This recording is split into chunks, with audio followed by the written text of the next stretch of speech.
Ma sœur s'est installée temporairement après son divorce. 6 mois plus tard, elle a changé mes serrures, et ma mère a menacé d'appeler les services de protection de l'enfance si j'essayais de l'expulser. Bonjour à tous.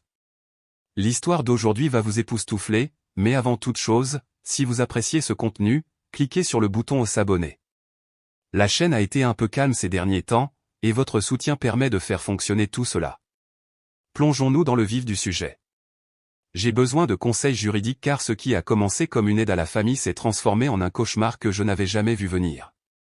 Il y a 6 mois, ma sœur Rebecca, 34 ans, s'est présentée à ma porte avec ses 3 enfants, 10 ans, garçon, 8 ans, fille, 5 ans, garçon, et 2 valises. Elle pleurait.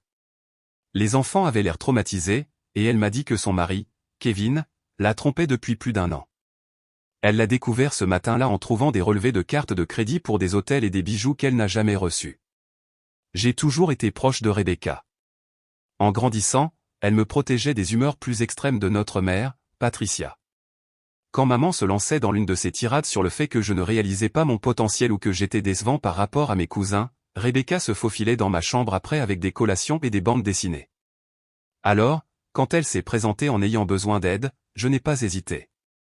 C'est juste pour quelques semaines, a-t-elle dit, essayant de retenir ses larmes tandis que son aîné, Tyler, se tenait derrière elle, l'air d'essayer d'être courageux. Juste le temps de trouver une solution. Je ne peux pas rester chez maman. Tu sais comment elle est. Je savais. Notre mère a toujours été intense. Elle est du genre à se présenter à l'improviste pour vérifier les choses, à réorganiser vos meubles parce que le feng shui n'est pas bon, et elle a des opinions sur tous les aspects de votre vie. Mais elle est aussi farouchement protectrice de sa famille, surtout Rebecca. Ma maison n'est pas immense, mais j'ai travaillé dur pour l'acheter il y a 3 ans. Le développement de logiciels est bien rémunéré, et j'avais fait attention à l'argent. C'est une maison coloniale de 3 chambres dans un bon quartier scolaire, que j'ai achetée en pensant à l'avenir, peut-être en fondant ma propre famille un jour. La chambre d'amis était de taille correcte, et je pensais que les enfants pourraient la partager pendant que Rebecca prendrait le canapé lit qui s'y trouvait. Les premières semaines se sont en fait bien passées. Rebecca aidait à la maison, cuisinait des dîners incroyables, et les enfants étaient étonnamment bien élevés. Tyler a commencé à s'ouvrir à moi au sujet de l'école, en me montrant ses dessins. Olivia, l'enfant du milieu, se blottissait contre moi pendant que je travaillais à domicile, lisant ses livres tranquillement. Même le petit Nathan, qui était initialement timide, a commencé à me suivre, en posant des questions sans fin sur mon ordinateur et sur la façon dont les sites web fonctionnaient. Mais ensuite, notre mère s'en est mêlée. Patricia s'est présentée un jour pendant que j'étais en visioconférence. Je pouvais l'entendre à travers la porte de mon bureau à domicile en train de dire à Rebecca où ranger les choses, en parlant de la façon dont cet arrangement pourrait fonctionner à long terme. Quand j'ai terminé ma réunion et que je suis sorti, elle était déjà allée chez Target et avait acheté des organisateurs pour le placard de la chambre d'amis, une petite commode pour les vêtements des enfants, et elle mesurait les fenêtres pour des rideaux appropriés. James, a-t-elle dit, sans même lever les yeux de son maître ruban. Rebecca a besoin de stabilité en ce moment. Les enfants ont besoin de cohérence. Cette pièce a du potentiel. Maman, c'est temporaire, ai-je dit, essayant de garder ma voix égale. Rebecca cherche son propre logement. Patricia m'a lancé ce regard. Celui qui me donnait l'impression d'avoir à nouveau 5 ans, pris en flagrant délit de faire quelque chose de mal. La famille est de la famille, James. Où as-tu oublié tout ce que je t'ai appris? Ce soir-là, Rebecca s'est excusée pour l'intrusion de notre mère. Tu sais comment elle est, a-t-elle dit, l'air épuisé. Je lui ai dit de ne pas venir, mais elle a insisté pour voir où les enfants logeaient. Je lui ai dit que ce n'était pas grave, que je comprenais, et c'était le cas. Notre mère avait une façon de se lancer dans les situations, de prendre le contrôle, que vous le vouliez ou non. Les semaines se sont transformées en mois. Rebecca avait obtenu un emploi à temps partiel dans une entreprise de marketing locale, mais elle a dit que ce n'était pas suffisant pour se payer un loyer dans un endroit décent dans le quartier scolaire des enfants. Le divorce devenait compliqué. Kevin se battait sur tout, essayant de prétendre qu'elle avait abandonné le domicile conjugal, en faisant traîner les arrangements de garde. Je voulais aider. Les enfants avaient déjà subi suffisamment de bouleversements. Alors, quand Rebecca a demandé si elle pouvait rester encore un peu, j'ai accepté. Mais les choses ont commencé à changer vers le 3e mois. Rebecca a cessé de parler de recherche d'appartement. Elle avait fait transférer son courrier à mon adresse sans demander. Quand j'en ai parlé, elle s'est mise sur la défensive. J'avais besoin d'une adresse stable pour les documents de garde, a-t-elle dit. L'avocat de Kevin cherche n'importe quelle excuse pour dire que je suis une mère inapte. Avoir une adresse cohérente est important. Cela avait du sens à l'époque, mais j'ai ensuite remarqué d'autres choses. Elle avait accroché des photos sur les murs de la chambre d'amis, acheté un tapis. Les jouets des enfants avaient migré de la chambre d'amis vers le salon, la cuisine, mon bureau à domicile. Nathan avait commencé à l'appeler notre maison. Quand j'ai essayé d'établir des limites, en lui demandant de garder les affaires des enfants dans la chambre d'amis, en fixant des heures de silence pour mon travail, Patricia s'en est mêlée à nouveau. Ce sont des enfants, James, a-t-elle dit lors d'une de ses visites impromptues. Tu ne peux pas t'attendre à ce qu'ils vivent comme des prisonniers dans une seule pièce. C'est leur maison maintenant aussi.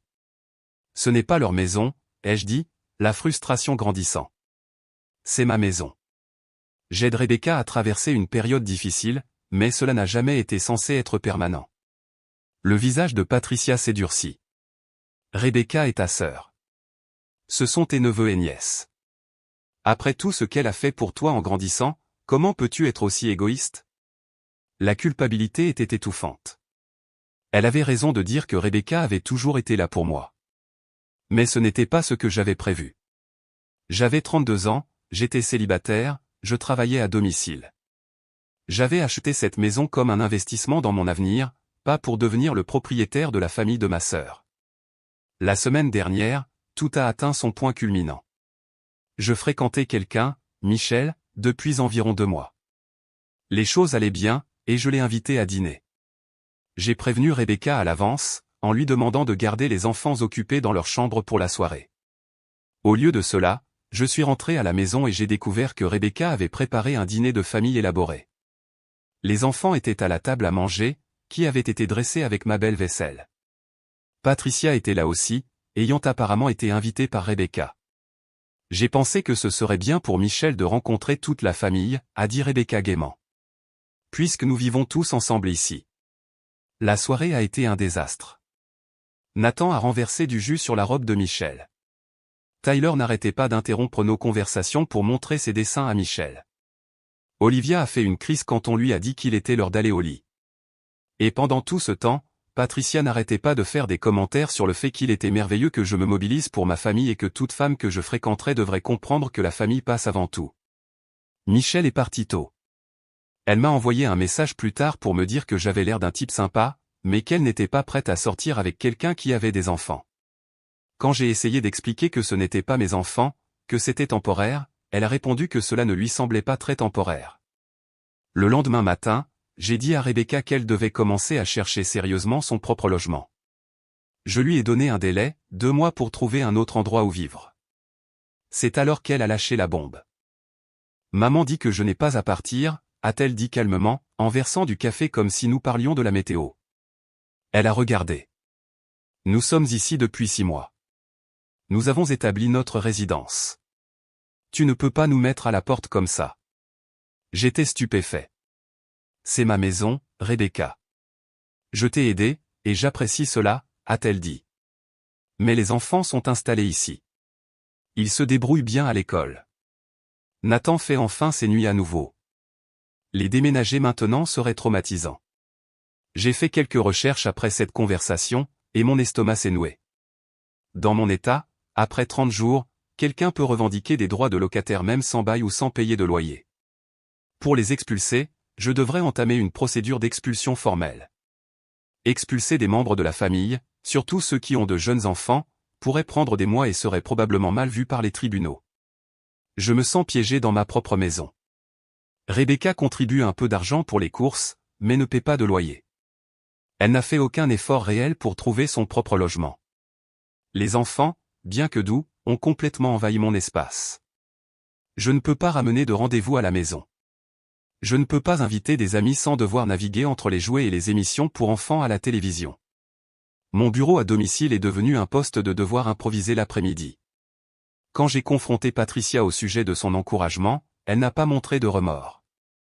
Rebecca a besoin de stabilité pendant qu'elle traverse ce divorce, a-t-elle dit. Tu jetterais vraiment ta sœur et ses bébés à la rue? Quel genre d'homme cela ferait-il de toi? Je n'essaie pas de jeter qui que ce soit à la rue. Je veux juste retrouver ma vie. Je veux rentrer chez moi dans mon propre espace. Je veux pouvoir aller à ma cuisine en caleçon sans avoir à m'inquiéter de traumatiser ma nièce. Je veux être l'oncle amusant qu'il visite, pas le tuteur propriétaire réticent.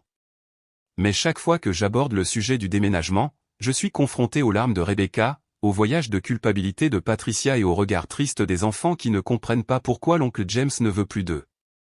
J'ai consulté un avocat qui a confirmé ce que je craignais. L'expulsion serait compliquée, coûteuse et pourrait prendre des mois. Il m'a également averti que Patricia et Rebecca pourraient rendre les choses très difficiles si elles le voulaient, y compris en appelant les services de protection de l'enfance avec des préoccupations concernant le bien-être des enfants si j'essaie de les forcer à partir. Alors, je suis ici pour demander conseil. Comment puis-je faire sortir ma sœur et ses enfants de ma maison sans détruire mes relations familiales ni me retrouver dans un cauchemar juridique? Existe-t-il un moyen de résoudre ce problème qui n'implique pas une expulsion formelle? Et comment puis-je gérer la culpabilité écrasante de vouloir récupérer mon propre espace alors que ma sœur et ses enfants ont vraiment besoin d'aide? Je sais que j'ai probablement l'air égoïste. Peut-être que je le suis, mais je suis à bout. C'était censé être temporaire. 6 mois plus tard, j'ai l'impression d'être un étranger dans ma propre maison, et je ne sais pas comment y remédier sans devenir le méchant dans l'histoire de tout le monde. Tout conseil serait apprécié. Mise à jour 2 semaines plus tard. Bonjour à tous.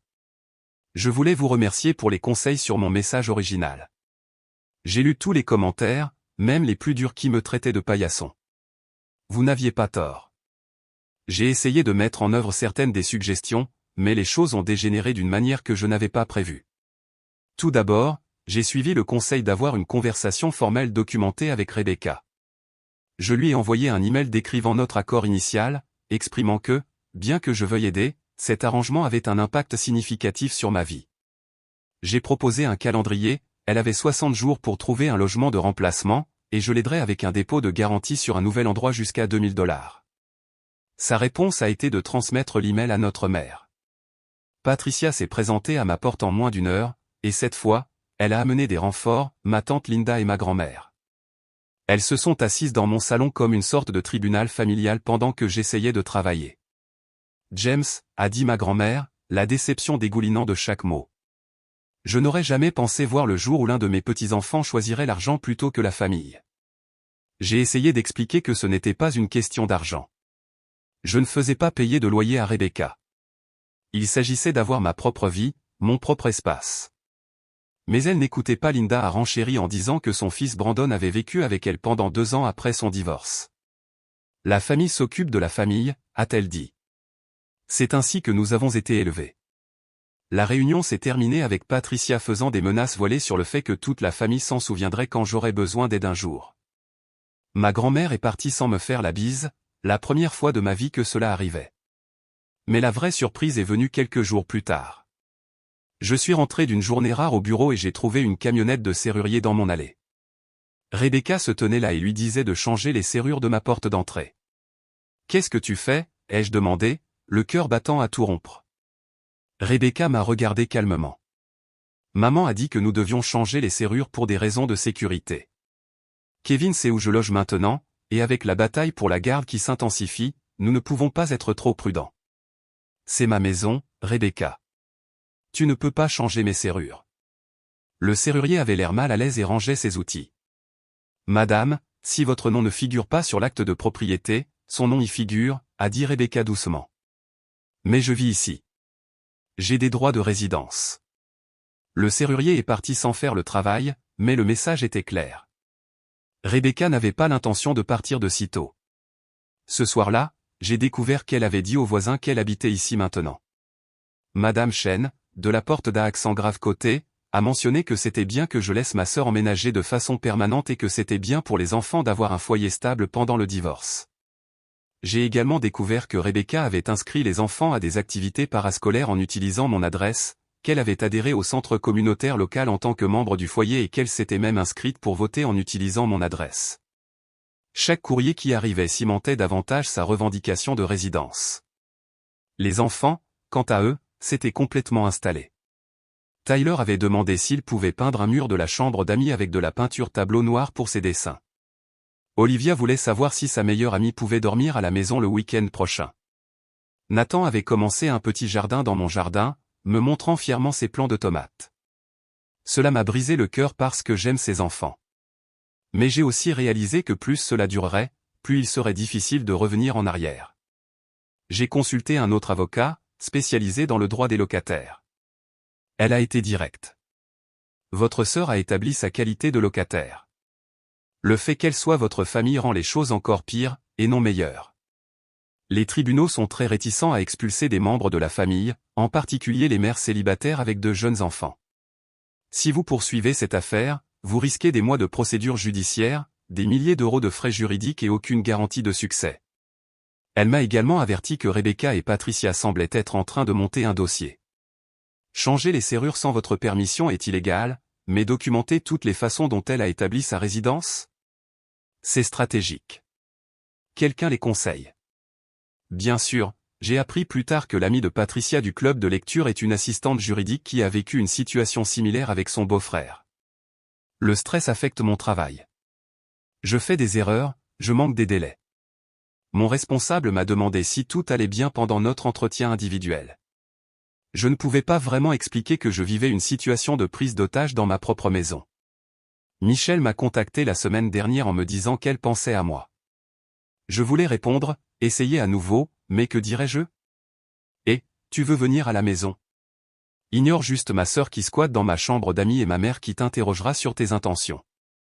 La charge financière augmente également.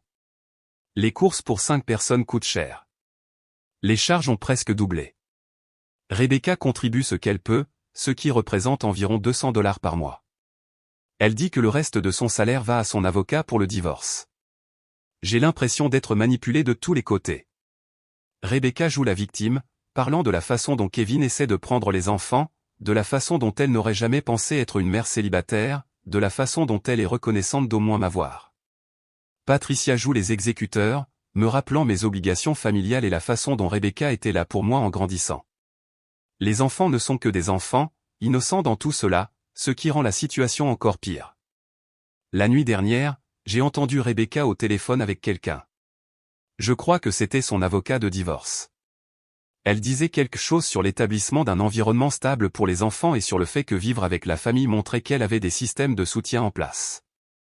C'est alors que j'ai compris, je ne fais pas que l'héberger, je suis utilisé comme preuve dans sa bataille pour la garde. Je suis complètement perdu. Chaque option semble me mener à être le méchant. Si je l'expulse officiellement, je suis l'oncle qui a mis sa sœur et ses enfants à la porte pendant leur heure la plus sombre. Si je ne le fais pas, je suis coincé indéfiniment comme un propriétaire réticent et un copard pour des enfants qui ne sont pas les miens. Certains d'entre vous ont mentionné l'établissement de limites, mais comment établir des limites avec quelqu'un qui est déjà à l'intérieur des portes, qui a votre mère comme allié et 3 enfants comme boucliers humains involontaires? Je vais essayer une dernière conversation avec Rebecca. Peut-être essayer de faire appel à la sœur dont je me souviens, celle qui me protégeait, qui n'aurait pas voulu me mettre dans cette position, mais je ne suis pas plein d'espoir. Merci de m'avoir écouté. Je ferai une nouvelle mise à jour si quelque chose change. Mise à jour 2, 4 mois plus tard. Je sais que cela fait un certain temps depuis ma dernière mise à jour.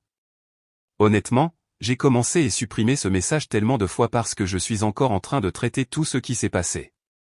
Mais je vous dois à tous une mise à jour, et peut-être que l'écrire m'aidera à comprendre où aller à partir d'ici. Après mon dernier message, j'ai essayé une dernière conversation sincère avec Rebecca. J'ai attendu que les enfants soient à l'école et que Patricia ne soit pas là. J'ai même fait son café préféré et je me suis assis à la table de la cuisine, la même table où nous faisions nos devoirs ensemble quand nous étions enfants. Becca, ai-je dit, en utilisant son surnom d'enfance. Ce n'est pas ce que l'un ou l'autre d'entre nous voulait. Je sais que tu traverses l'enfer avec Kevin, mais tu me fais traverser l'enfer aussi. Ne pouvons-nous pas trouver quelque chose qui fonctionne pour nous deux? Pendant un instant, j'ai vu une lueur de la sœur dont je me souvenais. Ses yeux sont devenus doux, et elle a pris ma main. Je sais que c'est dur pour toi, James. Je n'ai jamais voulu que cela dure aussi longtemps, mais Kevin est vicieux. Il prétend que je suis une mère inapte, que je ne peux pas assurer un foyer stable. Si je passe d'un endroit à l'autre, vivant dans un appartement minable, il pourrait obtenir la garde principale. Je ne peux pas perdre mes enfants. J'ai eu de la peine pour elle. Vraiment. Mais ensuite, elle a dit quelque chose qui a tout changé. Maman dit que si je peux juste tenir jusqu'à ce que le divorce soit final, Kevin devra payer suffisamment de pension alimentaire et de pension pour enfants pour que je puisse me payer un bon logement. Cela ne devrait pas prendre plus de 6 mois, 8 au maximum. 8 mois de plus. Elle l'a dit si naturellement, comme si elle demandait à emprunter un livre. Rebecca, c'est presque une autre année. Je ne peux pas faire ça pendant encore une année. Son expression douce s'est immédiatement durcie. Alors, tu préférerais voir tes neveux et nièces vivre dans la pauvreté? Tu préférerais aider Kevin à me les enlever. C'est alors que j'ai réalisé que la sœur qui me protégeait était partie, remplacée par quelqu'un que je ne reconnaissais pas. Ou peut-être que cela avait toujours été là, caché sous la façade de la sœur aînée protectrice. Les quelques semaines suivantes ont été tendues. J'ai commencé à mettre en œuvre certaines des limites que vous aviez tous suggérées. J'ai mis un verrou à la porte de mon bureau à domicile. J'ai installé un mini-frigo séparé dans ma chambre pour ma propre nourriture après avoir constaté que mes factures d'épicerie avaient triplé. J'ai cessé de m'engager lorsque Patricia venait me donner des leçons. C'est alors que les représailles ont commencé. Tout d'abord, c'était de petites choses. Mes appels de travail étaient mystérieusement interrompus, des enfants qui criaient, la télévision qui hurlait, Rebecca qui avait besoin de quelque chose d'urgent juste au moment où une réunion importante commençait. Ma nourriture du frigo verrouillé disparaissait quand j'oubliais de le verrouiller une fois. Oh, Nathan avait faim, et je ne savais pas que ce yaourt était spécial, disait Rebecca innocemment. Puis vint la grande. Je me suis réveillé un matin et j'ai trouvé un avis sur ma porte de la ville. Quelqu'un avait déposé une plainte concernant la pension de famille illégale que je tenais. L'inspecteur qui est venu était compréhensif quand je lui ai expliqué la situation, mais il a quand même dû enquêter. Il a noté que le fait d'avoir 5 personnes dans une maison de 3 chambres n'était pas contraire au code, mais que tout loyer perçu devrait être déclaré, et je devrais m'assurer que toutes les exigences de sécurité pour une location étaient respectées. Je ne perçois pas de loyer, lui dis-je. C'est ma sœur. Elle ne fait que rester temporairement. Il me jeta un regard entendu. Bien sûr, assurez-vous simplement d'avoir des détecteurs de fumée en état de marche dans chaque chambre et espace commun. Et si cette situation temporaire se prolonge, vous voudrez peut-être vérifier votre police d'assurance habitation. Certaines contiennent des clauses concernant les invités de longue durée. Après son départ, j'ai confronté Rebecca. Elle a nié avoir fait la réclamation, mais le sourire narquois sur son visage m'a tout dit. Patricia, quand je l'ai appelée, a dit que c'était probablement un de mes voisins curieux, et que si je n'avais pas fait tout un plat du séjour de Rebecca, personne n'aurait rien remarqué d'anormal. J'ai vérifié mon assurance habitation. Effectivement, avoir des invités de longue durée non inscrits sur la police pouvait annuler ma couverture. Quand j'ai essayé de les ajouter, la prime a presque doublé. Mais le pire? Les enfants commençaient aussi à se retourner contre moi. Pas méchamment. Ce sont toujours de bons enfants. Mais Rebecca avait commencé à présenter chaque chose comme « Oncle James ne veut pas que nous soyons ici ». Quand j'ai mis un verrou sur mon bureau, Tyler a demandé pourquoi je les enfermais dehors. Quand j'ai acheté ma propre nourriture, Olivia a demandé si je n'aimais plus manger avec eux. Nathan a arrêté de me montrer son jardin, disant « Maman a dit que tu n'aimais pas mes plantes ». C'était une instrumentalisation des enfants de la manière la plus insidieuse. Le mois dernier, les choses ont dégénéré à un point que je n'aurais jamais imaginé. J'avais commencé à fréquenter quelqu'un, Sarah. Nous avions été très prudents, nous rencontrant seulement chez elle ou en public. Mais un soir, elle m'a surpris en s'arrêtant avec des plats à emporter, pensant que ce serait sympa. Rebecca a ouvert la porte avant que je ne puisse le faire. « Oh, vous devez être la nouvelle petite amie de James, dit-elle gaiement. Je suis Rebecca, sa sœur. Je vis ici avec mes 3 enfants. Entrez. Les enfants seraient ravis de vous rencontrer. » Ce qui a suivi a été un désastre orchestré. Rebecca avait clairement briefé les enfants. Ils étaient à leur pire comportement, criant, se battant, faisant des dégâts. Tyler a renversé le vin de Sarah accidentellement. Olivia a fait une crise parce qu'elle voulait la nourriture de Sarah. Nathan s'est accroché à ma jambe, pleurant qu'oncle James allait les quitter pour une nouvelle famille. Mais le coup de grâce, c'est quand Patricia est arrivée à l'improviste, comme toujours. Une autre petite amie, James, dit-elle froidement, observant Sarah de la tête aux pieds. J'espère que celle-ci comprend les valeurs familiales mieux que la dernière. Sarah est partie en moins d'une heure. Elle m'a envoyé un texto plus tard, James, tu as l'air sympa, mais c'est beaucoup trop de drama pour moi. Bonne chance avec tout ça. Je n'ai plus eu de nouvelles d'elle depuis. Ce soir-là, j'ai dit à Rebecca qu'elle avait 30 jours pour partir. Pas 60, pas 90, 30 jours, sinon je lancerai une procédure d'expulsion officielle.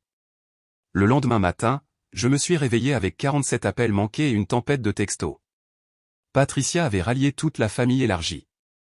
Mon téléphone était un tsunami de culpabilité, de manipulation et de menaces pures et simples. Comment oses-tu? Ces pauvres enfants. Tu vas le regretter. Nous n'oublierons pas cette trahison. Que penserait ton père? Il est décédé il y a 5 ans, et l'invoqué était un coup bas, même pour Patricia. Mais celui qui m'a glacé le sang venait de Patricia. Si tu essaies d'expulser Rebecca, j'appellerai les services sociaux et je signalerai que tu mets les enfants en danger en essayant de les mettre à la rue. Je leur parlerai des verrous que tu as installés, de la façon dont tu leur refuses de la nourriture, créant un environnement hostile. On verra comment ça affecte ta précieuse carrière. J'ai fait une capture d'écran de ce message et l'ai immédiatement transféré à mon avocat. Sa réponse était préoccupante. La situation dégénère et devient dangereuse. Votre mère menace essentiellement de déposer un faux signalement aux services sociaux, ce qui est illégal, mais prouver que c'est faux pourrait être un cauchemar. Les enquêtes des services sociaux, même infondées, sont graves. Si vous travaillez dans la technologie, certaines entreprises ont des clauses de moralité qui pourraient être déclenchées par une telle enquête. Elle m'a recommandé de commencer à tout documenter, chaque interaction, chaque menace, chaque incident. Elle a également suggéré d'installer des caméras de sécurité dans les parties communes de ma maison, en informant correctement Rebecca. Bien sûr, quand j'ai informé Rebecca des caméras pour la sécurité de tous, elle a pété les plombs. Vous nous traitez comme des criminels, a-t-elle crié. Nous sommes votre famille. La famille ne menace pas la famille. J'ai rétorqué, la famille ne profite pas de la générosité et ne la transforme pas en prise d'otage. Elle s'est mise à pleurer alors, mais ça semblait calculé. Les enfants regardaient depuis l'escalier, et elle s'est assurée qu'ils puissent entendre chaque mot. Vous avez entendu ça, mes chéris? Oncle James pense que nous le retenons en otage. Il veut nous mettre à la rue. Tyler, l'aîné, m'a regardé avec une telle déception. Je pensais que tu nous aimais, oncle James. Je me suis réfugié dans ma chambre et je ne suis pas ressorti pour le reste de la nuit. Alors, me voilà, 4 mois après ma dernière mise à jour, 10 mois après le début de ce cauchemar. Rebecca est toujours là. Les enfants sont toujours là. Ma vie amoureuse est inexistante. Ma relation avec ma famille élargie est détruite. J'ai des caméras dans ma propre maison qui me donnent l'impression d'être un gardien de prison. Ma sœur et moi pouvons à peine nous parler civilement. Les enfants marchent sur des œufs autour de moi, briefés par leur mère pour me considérer comme l'ennemi. Et le dernier développement? Le divorce de Rebecca traîne en longueur. L'avocat de Kevin a apparemment soulevé des questions sur sa situation de vie, suggérant que vivre avec un parent masculin célibataire n'est peut-être pas le meilleur environnement pour les enfants.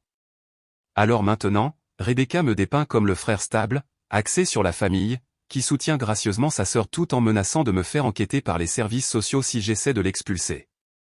Je suis pris au piège d'une toile de manipulation qui serait impressionnante si elle ne détruisait pas ma vie. Mon avocat a suggéré une médiation avec un conseiller familial présent. Elle pense que le fait d'avoir une tierce partie neutre pourrait aider Rebecca à voir comment ses actions affectent tout le monde, y compris ses enfants. Mais la médiation exige que les deux parties participent de bonne foi, et je ne suis pas sûr que Rebecca ou Patricia soient encore capables de cela. J'aime mes neveux et nièces malgré tout. Je ne leur en veux pas. Ils sont aussi victimes dans cette affaire. Mais je ne peux plus vivre comme ça. Je ne peux pas être pris en otage dans ma propre maison par la culpabilité et la manipulation. Je ne peux pas laisser Patricia et Rebecca détruire ma vie parce que Rebecca a fait de mauvais choix dans son mariage. Je suis à la croisée des chemins. Dois-je procéder à l'expulsion et risquer la menace d'une enquête des services sociaux, la destruction complète de mes relations familiales et le traumatisme pour les enfants? Ou dois-je continuer à vivre comme un prisonnier dans ma propre maison, regardant ma vie passer pendant que Rebecca m'utilise comme un accessoire dans sa procédure de divorce? Je n'aurais jamais pensé dire ça, mais j'ai même envisagé de vendre la maison juste pour forcer la situation. Mais même cela me donne l'impression de les laisser gagner. Merci à tous d'avoir suivi cette saga. Votre soutien et vos conseils m'ont gardé sain d'esprit. Je ferai une autre mise à jour quand j'aurai trouvé quoi faire ensuite. Dernière mise à jour 2 mois plus tard. Ce sera ma dernière mise à jour sur cette situation. Je voulais attendre que tout soit réglé avant de publier, et j'ai enfin une certaine conclusion à partager. Après mon dernier post, j'étais au plus bas. Les menaces de Patricia concernant les services sociaux, la manipulation de Rebecca, les regards coupables des enfants, c'était trop. Certains d'entre vous m'ont envoyé des messages privés avec des histoires similaires, et honnêtement, ces messages m'ont permis de tenir le coup. Savoir que je n'étais pas seul, que ce genre de manipulation familiale arrive à d'autres, m'a fait me sentir moins fou. Le tournant est venu d'une source inattendue, Kevin, le futur ex-mari de Rebecca. Il m'a contacté via mon LinkedIn, de tous les endroits. Son message était simple, je pense que nous devrions parler. J'étais méfiant, évidemment, mais j'étais aussi désespéré. J'ai accepté de le rencontrer dans un café du centre-ville, dans un endroit public et neutre. Kevin avait l'air mal en point. Il avait perdu du poids, avait des cernes sous les yeux et semblait avoir vieilli de plusieurs années depuis leur séparation. Mais ses premiers mots m'ont choqué. Je ne l'ai pas trompé, dit-il doucement. Je n'ai jamais trompé Rebecca. Elle a tout inventé. Il m'a montré des documents, des relevés de cartes de crédit que Rebecca avait affirmé être pour des hôtels et des bijoux. Les hôtels étaient des voyages d'affaires, tous documentés avec des notes de frais de l'entreprise. La dépense pour les bijoux était pour le cadeau d'anniversaire de sa mère, dont il avait le reçu, avec une gravure pour « maman ». Pourquoi aurait-elle menti à ce sujet, ai-je demandé, bien qu'une partie de moi reliait déjà les points. Je ne voulais pas les relier. Kevin a ri amèrement. Parce qu'elle voulait partir, mais elle voulait être la victime. Elle ne pouvait pas simplement demander le divorce. Elle avait besoin d'une histoire où elle était la personne lésée, où tout le monde se rallierait à elle. Il m'a parlé des mois qui ont précédé leur séparation.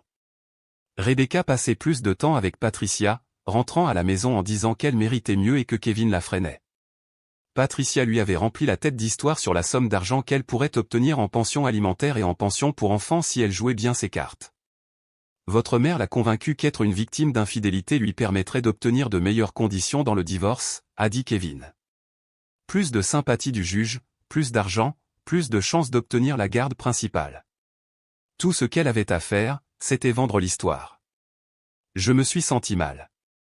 Mais Kevin n'avait pas fini. Savez-vous pourquoi elle a vraiment choisi de rester chez vous plutôt que chez votre mère, a-t-il demandé. J'ai secoué la tête. Parce que Patricia lui a dit de le faire. Vivre avec Patricia donnerait l'impression qu'elle avait des options. Vivre avec vous, un homme célibataire avec un bon travail et une belle maison pendant que vous la soutenez, elle et les enfants? Cela montre un soutien familial et une stabilité. Tout était calculé, James. Absolument tout. Il m'a montré des textos entre Rebecca et Patricia, des captures d'écran qu'il avait obtenues grâce à la procédure de communication des pièces dans leur divorce. Elles étaient accablantes. Patricia briefant Rebecca sur ce qu'il fallait dire, comment agir, comment me faire culpabiliser. Des discussions sur combien de temps il pourrait traire cette situation avant que je ne cède et ne les laisse rester définitivement ou que je ne les paie pour qu'ils partent. Il y avait même un message où Patricia disait « James a toujours été trop gentil. Il finira par céder, et s'il ne cède pas, nous ferons en sorte que tout le monde sache quel genre d'homme abandonne sa sœur et ses bébés. » Je suis resté assis dans ce café, lisant message après message, me sentant comme le plus grand imbécile du monde. La sœur que je pensais aider me manipulait depuis le premier jour. La mère que j'essayais d'apaiser avait orchestré toute l'affaire. Pourquoi me montrez-vous ça? Ai-je demandé à Kevin. Parce qu'elles vous font ce qu'elles m'ont fait, a-t-il dit. Patricia a convaincu Rebecca que j'étais l'ennemi. Qu'elle méritait tout ce pourquoi j'avais travaillé. Maintenant, elle convainc votre famille que vous êtes l'ennemi. J'ai perdu mes enfants, James. Je les vois un week-end sur 2 si j'ai de la chance. Et quand je les vois, ils ont été empoisonnés contre moi. Je ne veux pas que la même chose vous arrive. J'ai demandé si je pouvais avoir des copies des messages. Il a dit que son avocat le déconseillait, mais qu'il pouvait témoigner de leur existence si nécessaire. Armé de ces connaissances, je suis rentré chez moi et j'ai fait quelque chose que j'aurais dû faire il y a des mois. J'ai démasqué Patricia. J'ai envoyé un courriel de groupe à Rebecca, Patricia et mon avocat, en copie. Dans ce courriel, j'ai exposé toute la situation. L'accord initial était temporaire. Rebecca n'avait fait aucun effort de bonne foi pour trouver un autre logement. Les menaces de faux signalements aux services sociaux étaient criminelles. J'avais des preuves de tout, y compris leur message sur le fait de traire la situation. Ils avaient 30 jours pour partir, sinon je lancerais une procédure d'expulsion officielle et porterais plainte pour extorsion. J'ai aussi inclus une chose de plus, si les services sociaux sont appelés, je coopérerai pleinement à leur enquête. Je leur fournirai également tous les documents relatifs aux menaces faites pour instrumentaliser leurs services, ce que je suis sûr qu'ils trouveront très intéressant. La réponse a été immédiate et explosive. Patricia a appelé en criant à la trahison, à la famille, à la façon dont j'allais le regretter. Rebecca a pleuré, a supplié, a plaidé. Elle a même essayé de me séduire un soir, ce qui était tellement inapproprié et désespéré que cela n'a fait que renforcer ma détermination. Mais je suis resté ferme. J'ai installé plus de caméras. J'ai tout documenté. J'ai même engagé un policier en dehors de son service pour qu'il soit présent quand je savais que des confrontations étaient probables. La pression de la famille élargie était intense. J'ai été des invités de Noël, du mariage de ma cousine Jennifer, du baptême de mon neveu. Ma grand-mère m'a envoyé une lettre disant qu'elle était déçue de l'homme que j'étais devenu. Mais une chose drôle s'est produite. Certains membres de la famille ont commencé à me contacter en privé. Mon cousin David m'a dit que Patricia avait essayé la même chose avec lui il y a des années, essayant de faire emménager Rebecca après une dispute avec Kevin. Ma tante Sarah, pas Linda, qui était à cette intervention, a admis qu'elle avait toujours pensé que Patricia était manipulatrice, mais qu'elle avait eu trop peur de dire quoi que ce soit. Le témoignage de Kevin dans sa procédure de divorce concernant les fausses allégations de tromperie a tout changé. Le juge n'a pas été ravi. La crédibilité de Rebecca a été anéantie. L'arrangement de garde a changé en faveur de Kevin. Sans le levier de la procédure de divorce, et confrontée à des conséquences réelles, Rebecca a cédé. Elle a trouvé un appartement en moins de 2 semaines. Il s'avère qu'elle avait l'argent depuis le début, mis de côté dans un compte que Patricia l'avait aidé à ouvrir. Le déménagement a été tendu. Patricia a supervisé, faisant des commentaires désobligeants tout le temps. Les enfants étaient confus et contrariés, ce qui m'a brisé le cœur. Tyler m'a demandé pourquoi je les faisais partir. Je me suis agenouillé à sa hauteur et je lui ai dit la vérité en termes adaptés à son âge. Je vous aime les gars, mais cela était toujours censé être temporaire pendant que votre maman réglait ses problèmes. Vous aurez vos propres chambres dans votre nouvel appartement, et je serai toujours votre oncle James. Nous aurons des soirées pyjama et des journées d'oncle amusantes, comme c'était prévu. Olivia m'a serré dans ses bras et a murmuré, « Je sais que maman était parfois méchante avec toi. » Les enfants voient plus de choses qu'on ne le pense. Cela fait 2 mois qu'ils ont déménagé. La maison est calme. Je peux de nouveau aller dans ma cuisine en caleçon. J'ai recommencé à fréquenter Sarah.